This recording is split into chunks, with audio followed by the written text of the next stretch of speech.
Evaluate 40.9 minus 40.7 plus 40.5 minus 40.3 plus blah blah blah. You can read this everything. Now the important point to note in this is, first always go for subtraction, then go for this addition.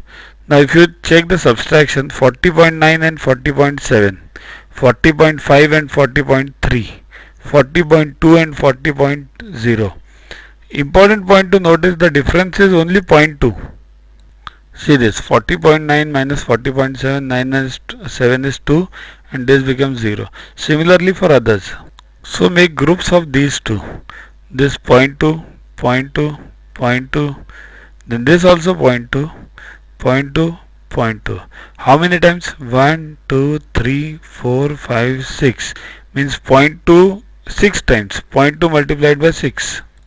See this, 6 to the 12 and point after 1. So 1.2.